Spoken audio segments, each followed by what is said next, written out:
un cuerpo de personajes que deciden, ¿no?, cómo se apoyan, y nada más podemos esperar pues, que esto siga su curso y que las cosas se arreglen de una manera más racional, ¿no? Mientras tanto, bueno, tenemos ya, repito, estas iniciativas, y también hay que volver a mencionar el caso de Peter Strawson, que sería maravilloso poder tenerlo, ¿no? Sería un gran privilegio y una oportunidad que yo creo que no hay que desperdiciar, sobre todo porque Peter Strawson ya también es de cierta edad y dentro de muy poco tiempo no estará en condiciones de viajar. Esas son cosas que hay que tener en cuenta. Continuamos la entrevista. Continuemos, pues.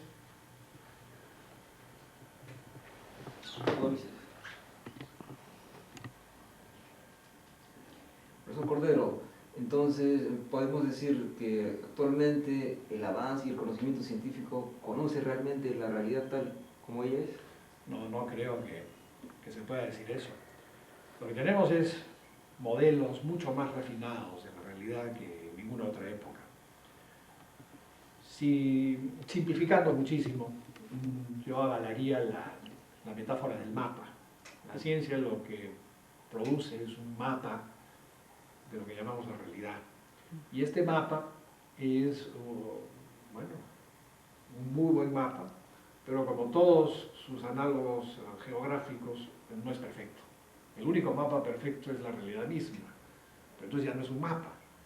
De manera que cuando uno representa la realidad, siempre por un lado tiene que dejar de lado aspectos de esa realidad, tiene que abstraer, ¿no? Incluso a nivel empírico, el mundo empírico, no el mundo real externo, sino el mundo de la experiencia, es ya de suyo sumamente complejo. Y es ese mundo de la experiencia el mundo del cual partimos cuando hacemos la hipótesis de un mundo que explica ese mundo de la experiencia. Nuestros modelos actuales, sobre todo en las ciencias naturales, tienen una precisión y un alcance inéditos en la historia del pensamiento, pero no son perfectos, o no hay razón para pensar que sean perfectos. De hecho, en el caso del mundo natural, tenemos razón para pensar que son modelos deficientes. En particular, dos pilares de este modelo son las llamadas teorías de la relatividad, por un lado, y otro pilar es el de la mecánica cuántica. Teorías que son maravillosas en la medida que explican y permiten interactuar con los dominios que inmediatamente les corresponden de un modo sensacional, con una precisión inimaginable para, por ejemplo, nuestros antecesores del siglo XIX. Sin embargo, la extensión de las dos teorías, que debiera ser común, porque después de todo ambas describen el mundo físico, la extensión es un problema, dado que las teorías sugieren, ¿no?, extensiones que se contradicen entre sí. El mundo de la relatividad es un mundo, o de la teoría de la relatividad es un mundo que enfatiza el localismo interactivo. Por otra parte, el mundo de la mecánica cuántica deja claro, especialmente luego de los experimentos llamados Bell, que el mundo es no local y contextual. Entonces son dos maneras contrapuestas al nivel más profundo. O sea, si uno quisiera decir cuál es la ontología del mundo físico, hay muchas preguntas que quedan pendientes. Y lo único que está bastante claro es que ninguna de las teorías por separado puede constituirse en un mapa del mundo natural, ¿no? En esa medida no tenemos un conocimiento siquiera coherente al nivel más profundo, todavía no lo tenemos. Pero su pregunta también apelaba a la noción de conocimiento perfecto o completo. La ciencia no busca siquiera un conocimiento perfecto o completo. La ciencia busca un conocimiento que dé respuesta a preguntas formuladas con precisión, de manera que el mundo siempre trascenderá ciencia en la medida que nosotros podemos concebir la ciencia a partir de la plataforma contemporánea. Eso no quiere decir que haya un conocimiento mejor. Yo no creo que haya un conocimiento mejor que el de la simbiosis entre filosofía y ciencia en el mundo contemporáneo. ¿Es perfecto? No, pero no creo que haya ninguno mejor. El conocimiento puramente filosófico me parece que está devaluado. El conocimiento aislado de la reflexión experimental creo que es un anacronismo.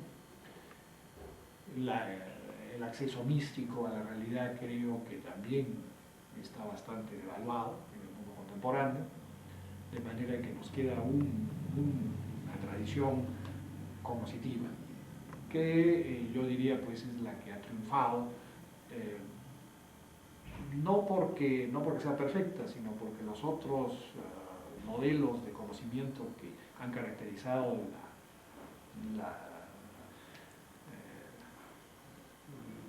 la búsqueda de conocimiento, al menos en Occidente, y en la medida que yo puedo entender en otras tradiciones, esas otras alternativas se han devaluado internamente y externamente.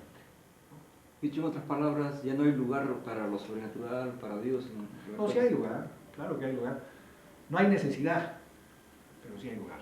O sea, yo no creo que como en otras épocas y en otras, quizás también en otras tradiciones, uno pueda sostener que es indispensable suplementar el modelo de la realidad con elementos como el de la divinidad. No creo que eso sea necesario. O sea, la ciencia lo que ha mostrado es que hay alternativas de interpretación. Del mismo modo que ha mostrado que hay alternativas a la hora de interpretar el espacio. El espacio no tiene que ser euclidiano, aunque nosotros en la mente llevamos puesto el espacio euclidiano, de alguna manera lo llevamos en los tuétanos, pero no es el único espacio posible para interpretar la realidad. Más aún, hay otros que son más fructíferos, y por eso hoy en día en las ciencias, casi sin excepción que yo conozca, sin excepción articulada que yo conozca, se apela no al espacio euclidiano, sino a espacios más bien de tipo riemanniano y otros aún más generales. Lo mismo ha pasado en el ámbito de la suplementación sobrenatural. No se ha mostrado que no haya un mundo sobrenatural. Lo que yo creo que está claro es que no es necesario creer en un mundo sobrenatural para tener una imagen coherente y fructífera del mundo. O sea, la conclusión es más modesta. Jung y Lacan todos concuerdan en que la crítica de las así llamadas pseudociencias no es solamente un asunto académico, por sus implicancias sociales y políticas. ¿Qué comentarios tiene? Pero estoy de acuerdo con Bucchi, con Lakatos y con muchos otros de que es imprescindible para cualquier ciudadano alerta tener una noción clara de cuáles son los elementos de su propia cultura y de su propio entorno, y en particular cuáles son los recursos cognitivos con los cuales puede contar. La influencia, sin embargo, de las supersticiones en el siglo XX es asombrosa. Como parte de la cultura de masas hay una especie de no democracia del conocimiento, sino de chusmocracia del conocimiento, en el cual, por ejemplo, en países tan avanzados como los Estados Unidos, en algún caso el presidente de la República y su curiosa esposa, por lo visto tenían a bien apelar al consejo de personas como, que sería un astrólogo, o en el caso también del presidente Reagan, personajes que defienden el llamado creacionismo científico, entre comillas, que es una pantomima de esfuerzo intelectual destinado a promover la superstición, no es ni siquiera religión seria. Y en el caso de la astrología, es decir, no hay absolutamente ninguna base de ningún tipo para tener la más mínima confianza en ese tipo de prácticas. Y sin embargo, bueno, están funcionando a un nivel muy alto en un mundo que requiere, yo creo, de sensatez, de dirección basada en razones y estudios serios de los problemas que afectan a todos los seres humanos. De manera que, si bien algo de superstición y algo de farándula intelectual es muy útil, porque es un poco como las especies, ¿no? Si usted no le pone especias a un guiso, entonces va a ser un poco desabrido. Pero una cosa es tener una cocina en la cual las especias están presentes y realzan el producto total, y otra en la cual pues uno está comiendo especias, ¿no? Es una aberración. Y yo creo que eso es algo muy próximo a lo que ocurre no solo en Estados Unidos, sino en otras realidades. Me parece que aquí en el Perú hay mucho de eso, ¿no? Hay presidentes que se hacen pasar por cuyes y no sé qué cosas. Y aun cuando en el caso de muchos de estos personajes de la política, lo que se trata es de incrementar su popularidad y de crearse una imagen popular, sin embargo, hay poca reflexión. El problema no es que no se exalte la ciencia o que no se aprecie el esfuerzo de la filosofía más crítica. El problema es que la filosofía y la ciencia contribuyen o debieran contribuir, o en todo caso pudieran contribuir, con un elemento que es, creo, indispensable, y es el pensamiento crítico. En casi todas las sociedades contemporáneas hay una creciente decadencia del pensamiento crítico a nivel generalizado. Y eso lo vemos en Estados Unidos, lo vemos crecientemente en Europa y lo vemos en nuestro medio. Es muy fácil engatusar a la gente.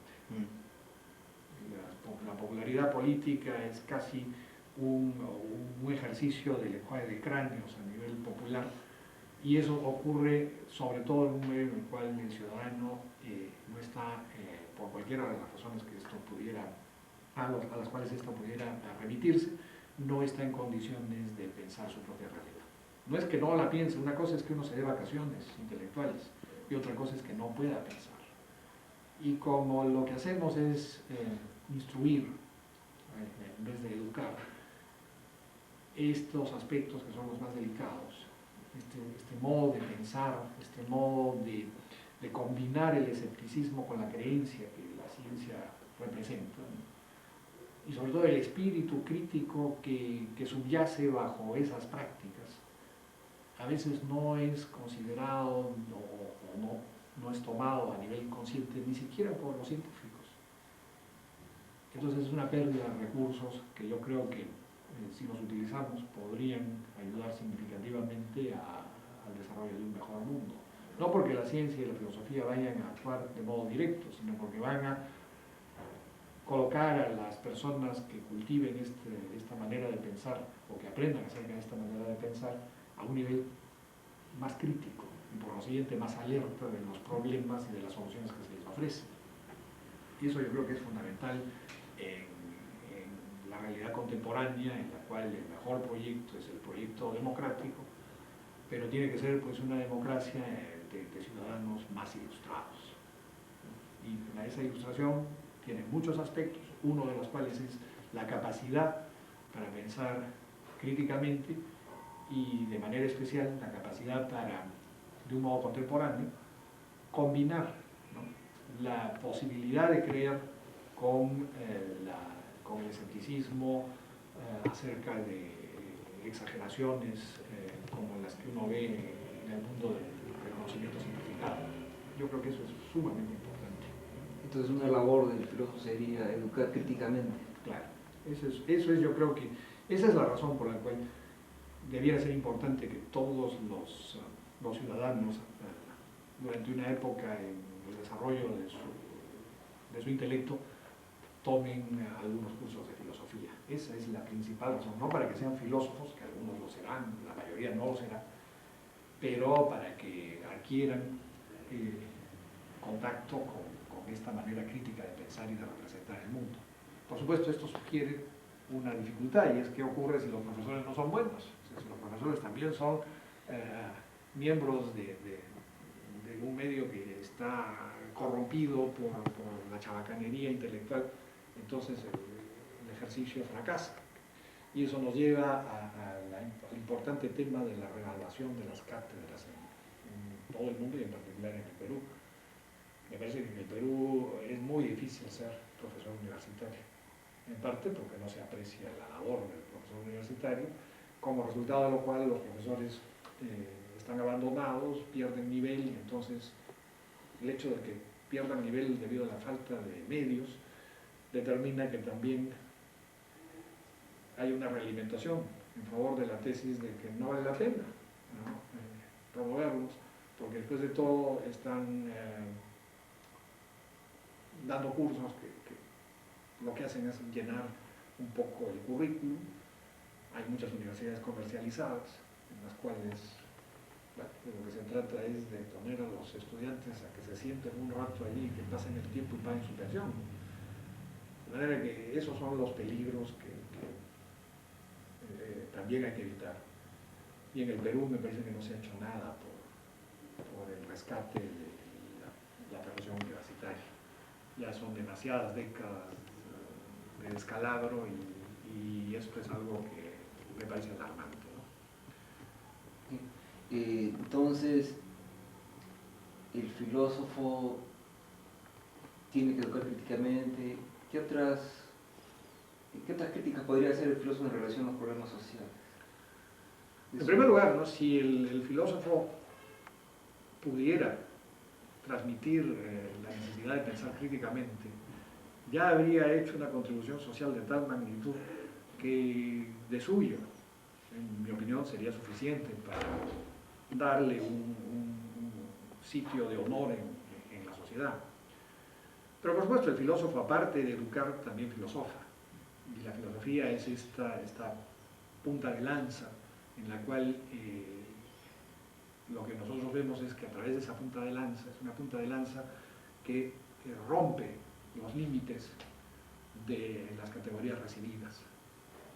Eso es lo que ha hecho la filosofía desde los primeros momentos, o por lo menos desde la infancia de la filosofía en el mundo antiguo. Es no solo ayudarnos a pensar mejor en términos de lo que ya tenemos, sino de hacernos dudar de manera creativa, romper con las limitaciones intelectuales recibidas. Eso también es parte de la filosofía, es parte fundamental de la filosofía, y por consiguiente el ideal sería tener no solamente educación filosófica, sino también filósofos que filosofen, y en esa medida pues que reflexionen tanto acerca de los problemas eternos de la filosofía, como algunas veces se denominan, como acerca de la realidad local, pero con ojos de mayor envergadura. Es decir, el filósofo, a diferencia del político o del científico social, lo que va a tener es una plataforma más alta, si se quiere, de contemplación de estos problemas, y entonces va a utilizar, como repito, los resultados de sus colegas en otras disciplinas más especializadas, pero también va a traer la visión de conjunto. Yo creo que la visión de conjunto es muy importante siempre y cuando sea una visión educada a nivel específico y profundo por las ciencias más especializadas. Entonces, en cierto sentido es muy difícil ser filósofo en el siglo XX, pero no es imposible, y hay muchos que lo han logrado. De hecho, el siglo XX tiene una constelación de luminarias y por lo tanto es un quehacer viable, ¿no? Y eso es importante. Es difícil. La vocación del filósofo es una vocación de amor a la sabiduría, que implica en el mundo contemporáneo no solamente aprender filosofía en el sentido tradicional, sino también aprender por lo menos una de las ciencias llamadas duras, por lo menos una ciencia humana, por lo menos por lo menos historia de la filosofía, un arte mayor y sin duda historia, de manera que, claro, es un proyecto difícil, ¿no? Pero hay mucha gente que tiene pasión por una vida de ese tipo, y lo que hay que dar pues es también medios. No creo que ningún país necesite millones de filósofos, pues necesita unos cuantos, pero no debe haber pues cero. De nuevo, es lo mismo, el filósofo, así como en el caso de la comparación gastronómica. Si una comida tiene demasiadas especias, entonces se malogra. Quizás pues, el mundo también se malograría si tuviese demasiados filósofos, pero sin ningún filósofo. Entonces es una comida de dieta, de hospital, ¿no? Que para eso no vale la pena vivir. Es un mundo más como el de los animales, un mundo deshumanizado, ¿no? Yo creo que es muy importante que haya un grupo fuerte, aunque no necesariamente numeroso, de personas dedicadas a la reflexión en cada uno de los campos importantes, uno de los cuales es la filosofía, no el único. Y eso me parece muy viable en el Perú, si hubiese, claro, la lucidez de fomentarlo y de apoyarlo, que es algo por lo visto sumamente difícil, pero me parece que es difícil simplemente por razones arbitrarias. Podría haber muchísima más comprensión de la necesidad de la filosofía y muchísimo más apoyo, sobre todo en las universidades estatales. Sí. Las ciencias sociales todavía no alcanzan el rigor que tienen las ciencias naturales. ¿Cree usted que algún día se puede llegar a ese rigor? Yo creo que el problema no es buscar el rigor de las ciencias naturales, ¿no? El problema no es primariamente un problema de rigor, yo creo que el problema es de adecuación al objeto. Si los seres humanos mostramos ser susceptibles de representaciones basadas en los niveles de rigor a los cuales las ciencias naturales están acostumbradas y en las cuales han hecho grandes desarrollos, magnífico. Pero es muy probable que el mundo humano no sea de ese tipo, que el mundo humano tenga de manera consubstancial relación con criterios y métodos más relajados, en cuyo caso la mejor sociología será la que más se adecue al objeto de estudio. El problema no es ser riguroso a la manera de la física, el problema es dar respuesta a las preguntas que objetos como los elementos del mundo social incitan. Si uno puede responder satisfactoriamente a las preguntas, entonces ese medio de representación es el adecuado. Lo que pasa es que las ciencias sociales no logran ni lo uno ni lo otro de manera clara, y eso sugiere que a lo mejor también hay límites para la capacidad que tenemos de conocer. Hay aspectos del mundo que a lo mejor pues nunca podremos conocer satisfactoriamente, pero no creo que haya un argumento fatalista al respecto. Mi respuesta a la pregunta sería, en primer lugar, es un campo abierto. Es cierto que la sociología no se parece a la física, pero yo cuestionaría que sea necesario que la sociología se parezca a la física. Todo depende de cómo se concibe el objeto de estudio de la sociología y de las ciencias humanas, y de que mediante métodos apropiados a ese objeto uno pueda dar respuesta satisfactoria a los problemas que tenemos en el ámbito contemporáneo. Sin embargo, la ciencia nos puede describir lo que es el hombre, predecir hasta ciertos puntos. Sí, claro, se han realizado muchos avances, eso es, digamos, el proyecto naturalista. ¿Cuáles son los límites del proyecto naturalista? Queda en manos del futuro. Se ha hecho un cierto tipo de avance significativo en la segunda mitad del siglo XX en favor de la llamada aproximación naturalista al estudio de la humanidad, empezando por la psicología.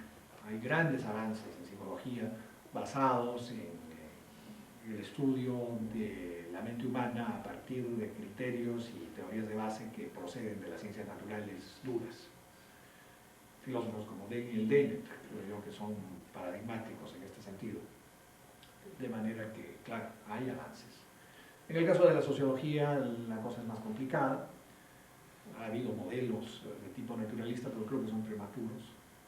En la psicología sí hay mucho de presencia del naturalismo, y es una gran pregunta para el siglo XXI hasta dónde va a poder llegar este proyecto naturalista y de qué tipo finalmente va a ser, porque hay naturalismos más restrictivos que otros, ¿no? Entonces, eso es parte del debate contemporáneo. ¿Qué piensa de la sociobiología? Hay muchas sociobiologías, hay unas que son muy diluidas, en cuyo caso sí me parecen temas interesantes. Por ejemplo, la tesis de que hay una historia natural para las normas que aparecen en casi todas las sociedades humanas, y eso, bueno, tiene mucho de interés. Es decir, que el ser humano surge en el mundo de la conciencia, dotado no solamente de intuiciones acerca del espacio, del tiempo, de los objetos, de las sustancias, sino también de cómo comportarse y de cómo interactuar con otros seres humanos. Si esa es la tesis, bueno, yo saludaría la tesis sociobiológica, pero si de lo que se trata es de intentar reducir la ética a ese punto de partida que es semi-ético, si se quiere, como el punto de partida euclidiano, que es semi-filosófico o semi-matemático, entonces yo estaría en desacuerdo. El hecho de que tengamos un punto de partida no quiere decir que ese punto de partida sea nuestro mejor destino, es simplemente un punto de partida, luego del cual el pensamiento crítico cobra un papel protagónico, y en el caso de la ética, como en el caso del conocimiento en general, puede apartarnos muchísimo del punto inicial. En el caso más simple de la representación del mundo, nos hemos apartado significativamente de ese punto de partida. Nuestro concepto de sustancia, nuestro concepto de espacio, de tiempo, de lo que uno quiera, es radicalmente distinto del punto de vista espontáneo, por así ponerlo, que encontramos a nivel aborigen y sobre el cual hay grandes estudios últimamente. Existe una especie de punto de partida que no es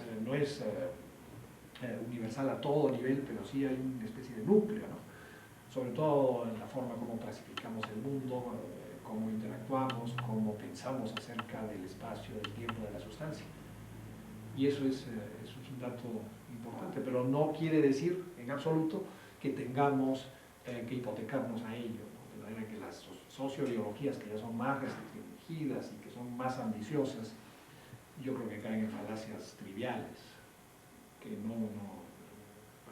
simplemente son casos de pseudociencia o de superstición, o, en fin, no son serias. ¿Y los intentos experimentales de probar los llamados fenómenos parapsicológicos? Por un lado son interesantes, hay que probar todo, hay que buscar cuál es la realidad que subyace bajo las declaraciones a veces tan interesantes de gentes que sostienen haber pasado por experiencias extraordinarias. Me da la impresión, sin embargo, de que nada se ha establecido, ni en telepatía, ni en telequinesis. En realidad, los estudios, que yo creo que eran muy pertinentes, no han dado resultados interesantes. Pero, por supuesto, nunca podemos decir que conocemos todas las propiedades de la mente humana, y si hay fenómenos que, al menos en una descripción inicial, parecen tener un carácter especial, ¿no?, de tipo parapsicológico, bueno, hay que investigarlos. En este siglo, sobre todo en la segunda mitad de este siglo, ha habido intentos serios. Me parece que los resultados son miserables, ¿no? Todos los experimentos que yo conozco son, en el mejor de los casos, ambiguos, pero ambiguos tirando para el lado negativo, ¿no? De manera que no creo que haya ninguna evidencia. Finalmente, si el conocimiento científico es el de mayor probabilidad, el de mayor fortaleza o evidencia, podemos plantearnos una ética, inclusive sistemas políticos en base al conocimiento científico. Pero en primer lugar yo diría que el conocimiento científico es el más confiable, pero por conocimiento científico quiero decir un conocimiento que no es únicamente el de la física, la química, la sociología, sino que es un conocimiento basado en los criterios de rigor que las ciencias han logrado desarrollar para sus diferentes objetos. Entonces, esa es la base de conocimiento a secas. ¿Qué ocurre